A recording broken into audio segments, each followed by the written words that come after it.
I was 20 years old, sitting on the floor of my off-campus apartment, staring at a past-due rent notice, and eating ramen noodles without the broth, because I'd run out of clean bowls. That was the night I finally caved and called my parents. I'd been avoiding it for weeks. I knew what they'd say. But rent was due in 48 hours, my second job had just cut my hours, and the guy I sublet from was already texting me in all caps like he thought volume would make money appear. I didn't need much, just $200 to close the gap. A bridge. A little help until my paycheck hit next week. My mom answered on the third ring. "Oh wow, you're alive?" she joked. I forced a smile. "Hey. Can I talk to you and Dad for a second?" "Sure," she said, already amused. "Let me put you on speaker." Dad joined with a grunt. "This better not be about money." And just like that, I was 10 years old again, asking for sneakers because mine had holes in them, and getting lectured about earning things. "It's just temporary," I said quickly. "Some shifts got cut. I can cover most of it, He cut me off. "You're an adult now. Time to figure things out. That's what real life is." I hesitated. Thought maybe Mom would step in. She didn't. "Sweetie, we love you, but you can't expect us to fund bad budgeting." Bad budgeting? I was working 30 hours a week, taking 15 credits, eating like a raccoon, and hadn't bought new clothes in a year. Meanwhile, my younger brother, 2 years younger, still in community college with a 1.8 GPA, had just posted an Instagram story from a poolside suite in Arizona. Paid for, of course, by them. For his wellness week. Because he was feeling overwhelmed lately. I didn't say any of that out loud. I just muttered, "Okay. I understand.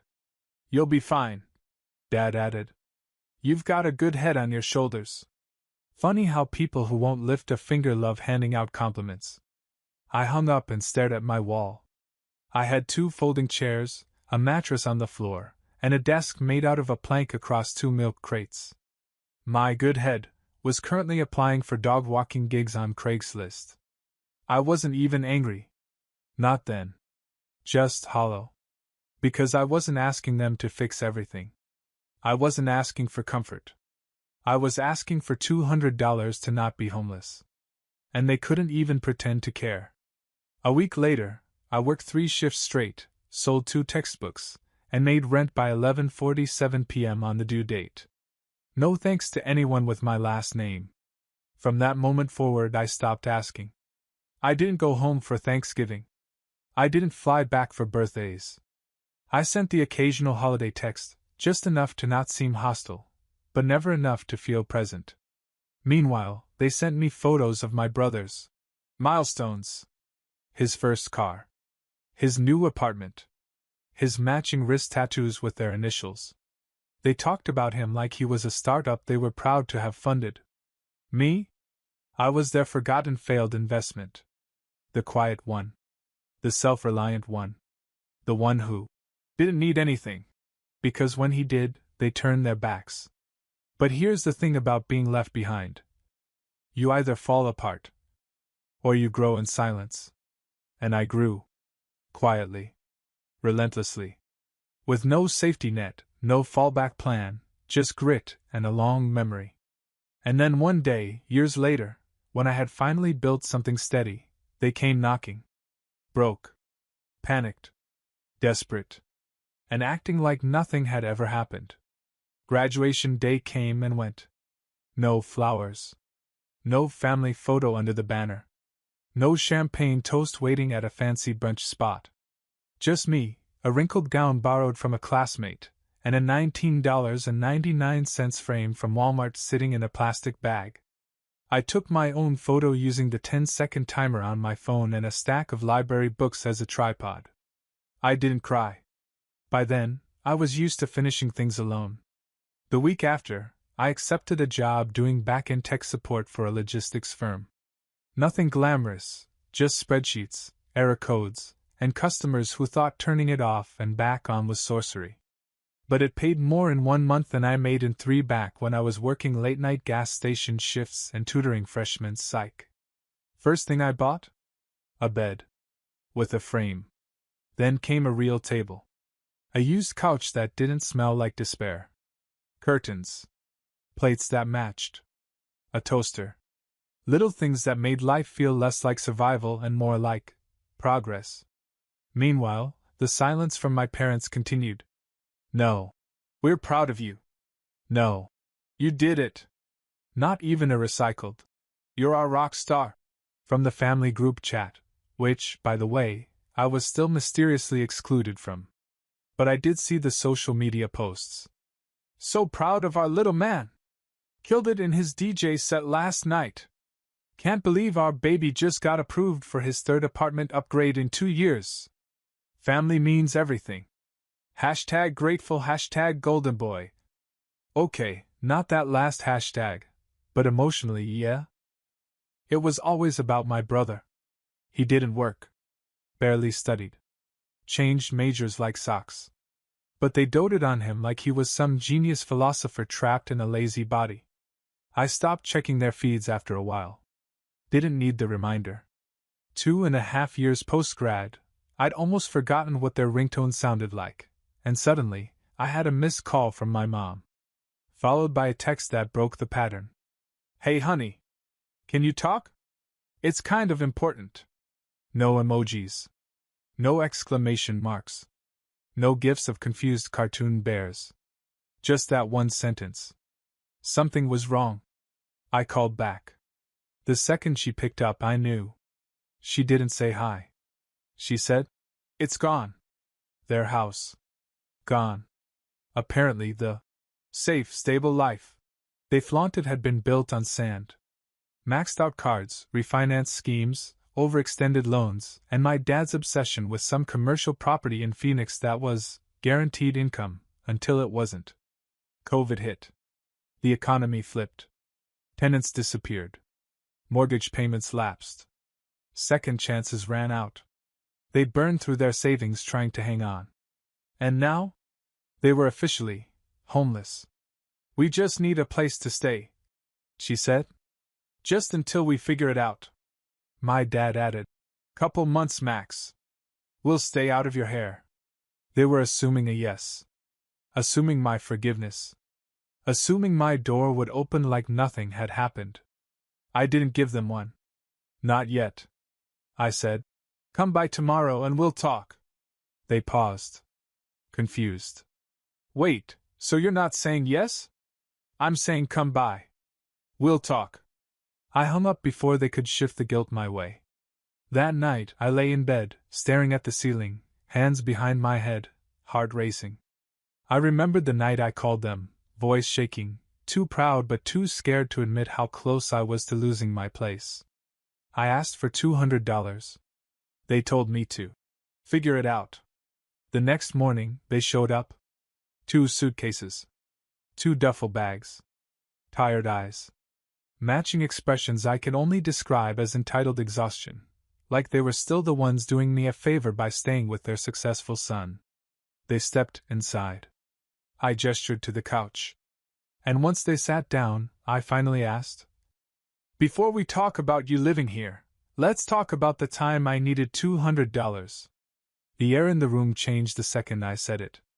My parents sat stiff on my couch, the same second-hand couch I bought back when I couldn't afford a bed frame. My dad stared at a spot on the floor like it owed him money. My mom clutched her purse like I'd invited her to an interrogation, not a conversation. What do you mean? She asked too quickly. I mean, I said evenly, the night I called you, desperate, and asked for $200. Their eyes flicked to each other like maybe they could silently agree it never happened. Sweetheart, that was a long time ago, my mom said, with a strained smile. We didn't realize you were in that much trouble. No, I said. You realized. You just didn't care. Dad straightened up, trying to reclaim some ground.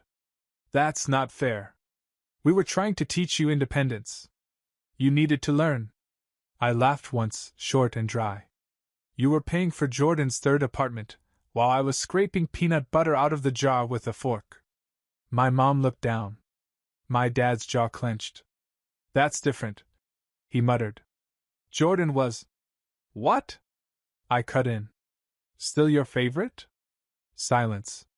That told me everything I needed to know. I got up and walked into the kitchen.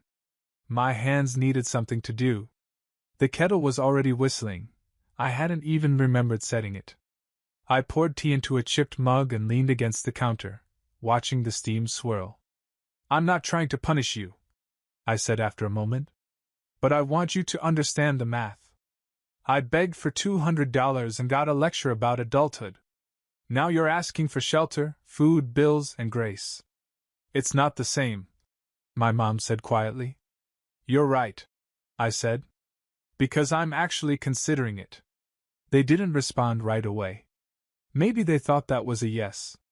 Maybe they thought guilt would carry them over the finish line. I walked back in, set the tea down, and pulled two things from my drawer. A lease agreement. A pen. My dad narrowed his eyes.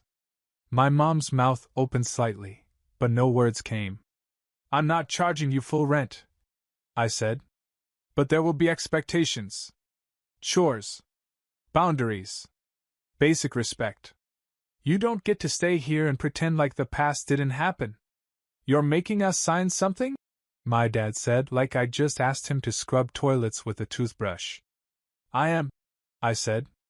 You taught me independence. This is what it looks like. They sat still for a long time. Then my mom reached for the pen. Her hand hovered above the paper. Will this ever stop feeling like punishment? No, I said honestly. Not for a while. You really still hold that against us? I didn't answer right away. Then I looked at them both. I don't hold it. I carry it. And you're lucky I got strong enough to lift more than just my own weight. They signed. Quietly. Hesitantly. My dad didn't meet my eyes. My mom wiped one away. I filed the lease in a folder labeled tenants and made dinner for 3. They ate like guests in someone else's house. Because they were. And that, finally, was a start. For the first few days, things were tolerable. They were quiet. Respectful. Almost too respectful. Like tourists trying not to offend a sacred site. My dad made coffee each morning without touching my mugs. My mom folded laundry she didn't wash and placed it neatly on the edge of the couch like she was afraid it would explode if she got too close. They tiptoed. And I let them. There was a small, ugly part of me that enjoyed watching them squirm, knowing they used to walk through homes like kings and queens. Now they didn't even open the fridge without asking. But it didn't last. The first slip came on day 5. I got home from work, dropped my keys, and found my mom elbow-deep in my kitchen cabinets. Plates stacked differently. Spices rearranged. Sticky notes on jars that had never been labeled before. Oh, I just wanted to make things easier to find, she said with that bright, helpful tone, like she'd done me a favor. You didn't ask, I said, trying to keep my voice flat. She tilted her head. Don't be so dramatic. You know I'm better at organizing than you. I didn't fight her on it. I just turned around, grabbed one of my newly labeled jars, and put it back exactly where I had it before. She got the message. But I logged the moment. Because people don't return to old habits in one move, they seep in like damp air through cracked windows. Day 7, I found a sticky note on the sink. You use these, your turn. Signed, Dad. 2 plates. 1 glass. Probably from the cereal I ate before work. But what really got me wasn't the note, it was the handwriting. Perfect. Slanted. Controlled. Just like him. Day 10, Jordan came up. I talked to your brother today, my mom mentioned casually over dinner. He's really struggling. Rent's up again. Poor thing's been so stressed. I didn't say anything. She went on. He's thinking about moving home for a bit. Just until he finds something cheaper. I set my fork down. Define home. Her smile twitched. Here. Just for a little while. I didn't flinch. This isn't home. It's my apartment. The air got tight. My dad cleared his throat. You don't have to be so cold. And you don't have to keep testing my boundaries, I said calmly. He's your brother. And you're my tenants, I said. And this conversation violates your lease. My mom's eyes glossed over. Her lip trembled just a little. You're not even willing to help family? I did, I said, standing. That's why you're sitting here. The gratitude vanished from their faces in real time. It was replaced by something I remembered from childhood, that barely concealed irritation they used to get when I asked for more than they thought I was worth. They didn't see themselves as lucky. They saw me as ungrateful. And I knew right then they were waiting it out, hoping time would wear me down, that I'd drop the act and revert to the version of myself that needed them. But that kid? He died the night he was told to man up, with $30 in his bank account and $200 left on his rent. And I wasn't about to resurrect him. That night, I printed out a new document. Lease Addendum, Visitor Policy. Clause 2. Tenants may not invite guests to reside on premises for any duration without written approval by the property owner. I slid it across the table during breakfast. Just so we're clear, I said. My dad stared at it like it was an insult. My mom didn't even read it. Just whispered, "We get it." But deep down, I knew they didn't. Not yet. The next 2 weeks were quiet, but not peaceful. It was the kind of quiet you get before a storm. Heavy. Unnatural. The dishes stayed clean. The rules were followed. The sticky notes disappeared. But the air was thick with something else, tension. That lingering, invisible kind. Like walking through a hallway where someone had just been arguing in whispers. They weren't tiptoeing anymore. But they weren't comfortable either. They were waiting. I saw it in the way my mom paused before asking to use the washer. The way my dad took phone calls outside, like I might be listening. The way they started using words like, when, instead of, if. When we're back on our feet. When Jordan figures things out. When we move out. Except they hadn't applied for a single job. I checked. My mom's laptop was always open to Zillow or Pinterest. My dad mostly sat on his tablet watching car restoration videos and reading articles about how the economy was to blame. They were building a fantasy timeline, one that didn't require them to actually change. Then came the lie. I got home from work one night, and the energy was off. Lighter. Too light. My mom was humming. My dad was watching TV, feet up on my coffee table like it was his again. And there were 2 takeout bags on the counter from an upscale Mediterranean place around the corner. Easily $60 worth of food. I opened the fridge and saw a small wrapped box, dessert. Baklava. My favorite. I didn't say anything right away. Just sat down and waited. After a few minutes, my mom chirped. We had a little win today. Oh yeah? Your dad finally got a call back for a consulting job. We figured we'd treat ourselves a little. My stomach twisted. Because I already knew. I pulled up our shared Wi-Fi history. Checked the IP access logs. The only sites they'd visited all day were YouTube, DoorDash, and Facebook Marketplace. No job sites. No HR portals. No email client open long enough to send anything. I thought you said you got a call back, I said carefully. My dad's eyes flicked over. Yeah, from that thing last month. What company? He hesitated. You know. That logistics firm. I mentioned it. You never mentioned it. My mom jumped in. He did, sweetie. You must have just forgotten. I leaned back.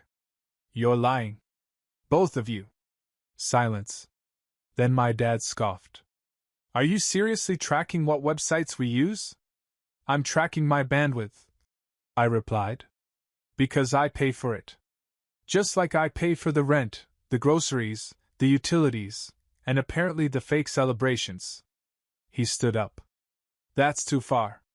No, I said. Spending my money while pretending you're making progress is too far. My mom looked like she wanted to cry.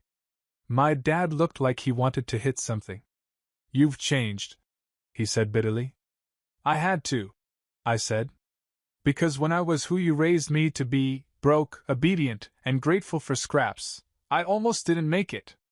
He opened his mouth. I raised my hand. "This is your warning," I said. "There's no second one. Lie to me again and you're out. I don't care where you go." They stared.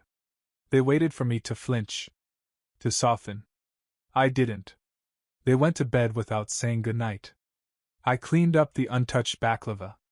Didn't eat it. Just tossed it straight into the trash. The dessert was my favorite. But the feeling that came with it? Spoiled. Rotten. And I'd rather go hungry than swallow that again. The next morning, the apartment felt like a library at closing time. Too quiet. Tension hanging like a stale smell. My mom didn't say a word when I walked into the kitchen. She was already dressed, makeup done, sitting upright at the table with her hands folded like a judge in a small claims court. My dad wasn't there. I'd later find out he'd left at sunrise for a walk. Translation: avoiding me. I poured coffee. Didn't ask how she slept. She didn't offer. When she finally spoke, it wasn't a question. It was a statement. "You didn't have to humiliate us." I didn't look up. "I didn't," I said. "You did that when you lied." "You're our son," she said. "We were trying to keep hope alive." "No," I replied. "You were trying to live off mine." She didn't cry this time. That surprised me. Instead, she said, "You used to be more forgiving." I sipped my coffee. "I used to be more hungry." Later that day, they sat me down. Together this time. Dad had cooled off, but his posture screamed resistance. Arms crossed, leaning back, legs wide, classic dominant stance. He was ready for a fight. Mom had her soft voice on. The one she used when she wanted something expensive at the mall. "Look," she started. "We know things haven't gone how you hoped. And we didn't mean to lie." "But you did," I cut in. She winced. "Dad didn't. We panicked," he said flatly. "We felt small. It's not easy living like this." "It wasn't easy for me either," I snapped. "Except when I was struggling, you weren't around to feel bad about it." There was a long silence. Then my dad leaned forward. "You said we had a warning?" "Fine. We heard you.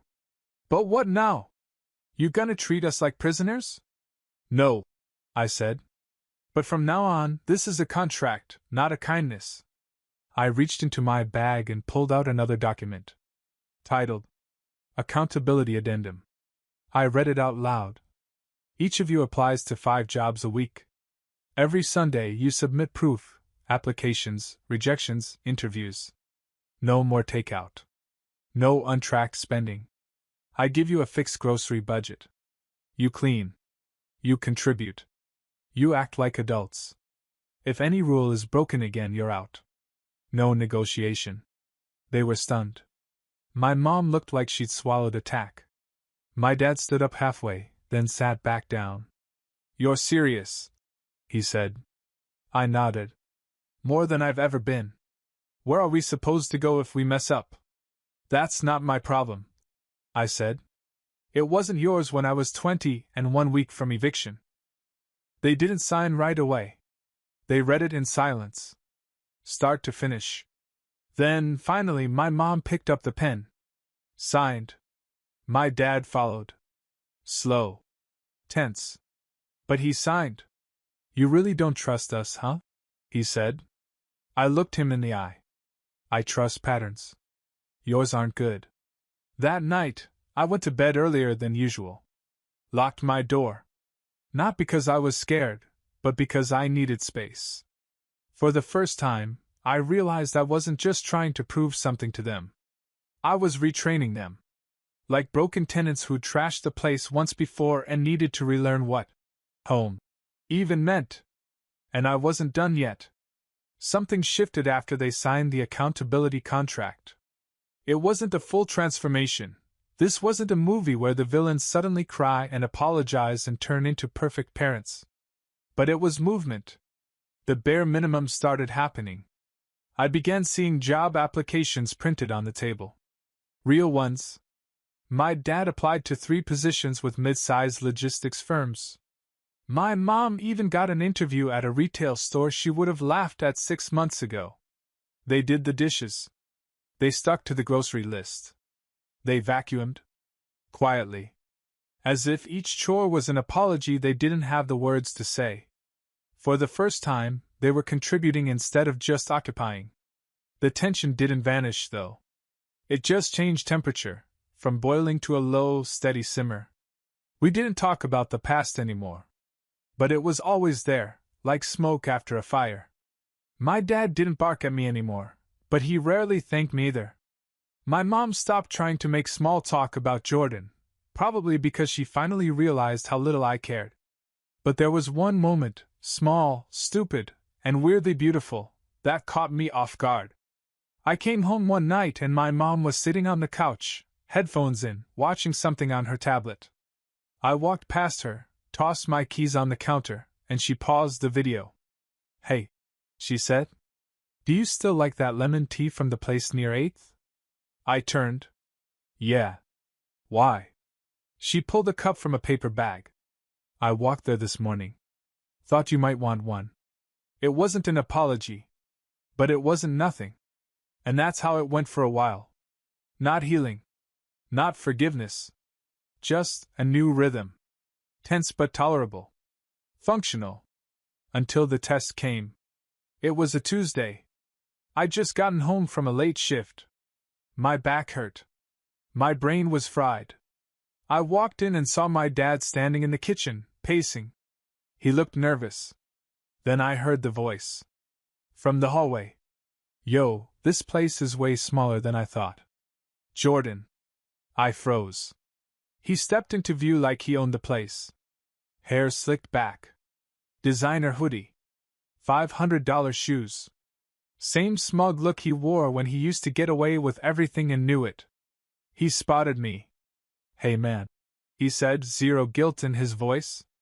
"Didn't think you'd be home this early. Why is he here?" I asked my dad. Dad raised his hands. "He just needed a place to crash for a few days. It's not permanent. Just temporary. We didn't think it would be a big deal." I stared at him. Then at Jordan. Then back again. "You thought inviting someone to stay in my home, without asking me, wasn't a big deal?" "He's your brother," my dad said again, like that word still had weight. I turned to Jordan. "You brought bags?" He shrugged. "Couple weeks, max. I'll be gone before you even notice." I walked to the table. Pulled out the lease. Flipped to the visitor clause. Read it word for word. Then I pointed to the door. "You knew the rules," I said to both of them. "And you broke them. You're being dramatic." My dad snapped. "No," I said. "I'm being clear." Jordan looked at my mom. "You're really gonna let him kick me out?" She said nothing.